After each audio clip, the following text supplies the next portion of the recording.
Hello, my name is Sky, and I joined the Army to be a journalist, which is also a public relations, public affairs PAO officer. And so that's representing the organization, in this case the Army, to the public.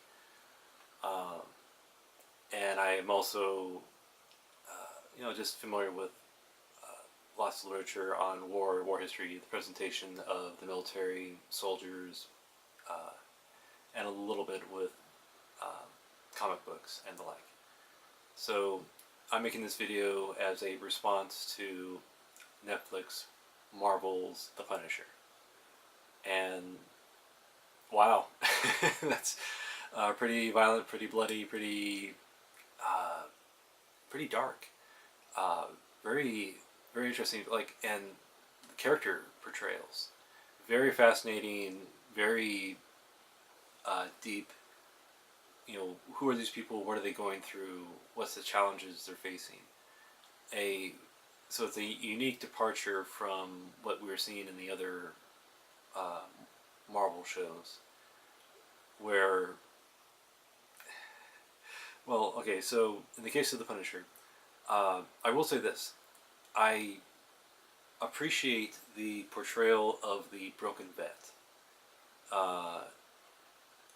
The veteran who decides that there's whatever in the world and they will go vigilante, and in such a way that what are they doing?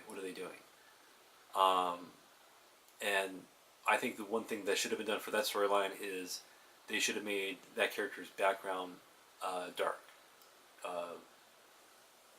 A sort of broken home, broken childhood, father, mother, whatever case that, these were just bad. There's a bad person there in this soldier's childhood, this upbringing, and it broke this person.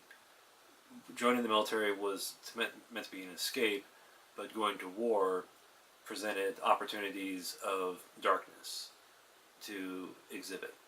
And this individual leads, and I think that just show the worst case scenario, because what were you showing with Frank Castle and his experience and what's going on with him, and some of the other veterans as well, what is their experience, what are they going through, what are they, what is it that they're involved in. So, and I mentioned this because I know a individual who is a counselor, psychiatrist to veterans from the Vietnam War, and in his case, the ones with the trouble had emotional baggage from before entering the service. They'd experienced trauma of some sort. So that's why I'm thinking that as part of the storyline for the Punisher, because his ethos, his reason for being, is to confront the sickness of society, I believe. I apologize if I'm assuming.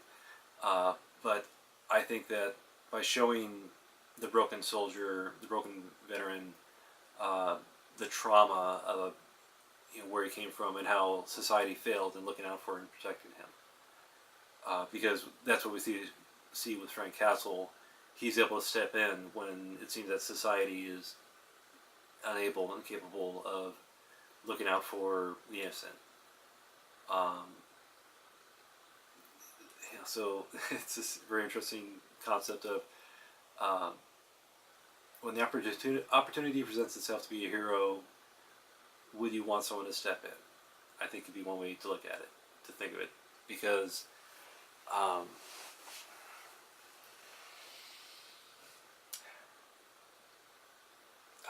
there's so many challenging. Anyways, so the Punisher.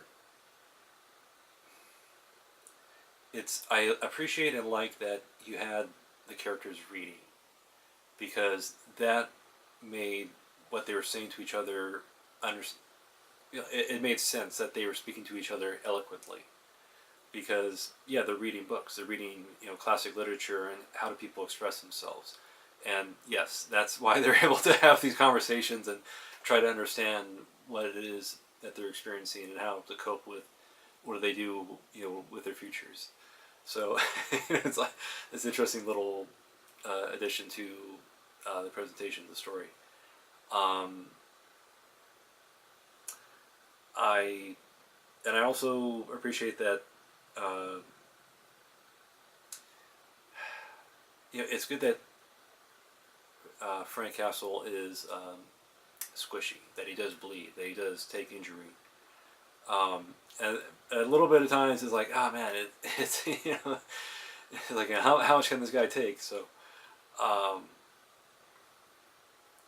that's that's kind of like the thing of like, can you give him some red shirts, some people to like they'll take the bullets, they'll take the the bludgeoning here and there, but it's as a result of that when you show Frank in these long form fights. That's just show the exhaustion, show the the adrenaline wears away and your energy, where does it go? So that's thing to keep in mind that I like about that. Like, you're just gonna be drained. Can you get to that second win? Can you get that second bout of adrenaline, or can you maintain and not use your adrenaline? Can you not just maintain a calm and a control in this situation, this fight? So. What else? But very interesting way to portray the character and portray the environment, and it's also because why include the Punisher in this universe? It kind of makes sense because so you have veterans, but at the same time, well, who is this person? What does he represent? What is this person's opponent, antagonism? What is the reason for being? So that's the thing, by having this character, having a storyline for him, what is going on? What is, how does the character grow and progress? So that's the other thing to keep in mind. In the comic books, it doesn't matter because you can do whatever to the person. You just want a certain outcome, certain, whatever. But for a movie / TV show, that gives you some ideas. That gives you arc, storyline, life to a character. And you have all this background you can draw upon. So I think it's interesting. Of what can you do? Where would you want the character Frank Castle, the Punisher, to go? So some interesting ideas. What else? So, as far as representation of the military, it's interesting because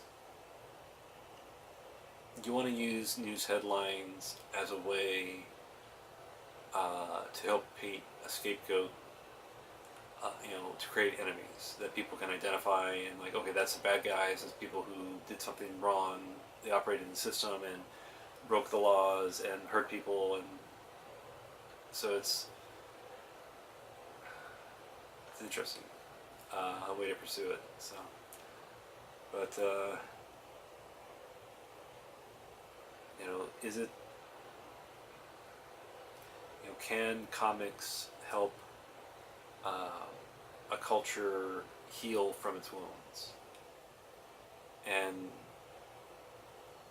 I guess because one of the things I learned about Japan and the Godzilla movies and their popularity is that you have this foreign invader caused by radioactivity destroying their cities with fire, and it's unstoppable, and it's like that's a cultural, artistic way of understanding, representing World War II. So, for the United States, for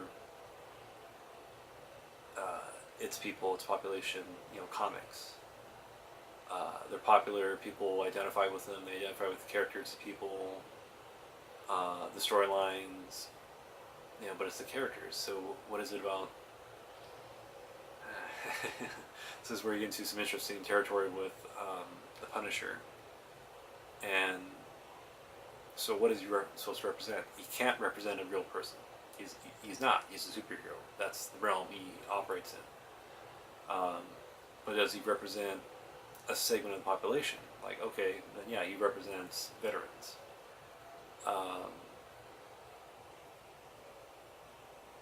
So you come out of basic training feeling invincible, and if you're lucky, that feeling lasts for a long time.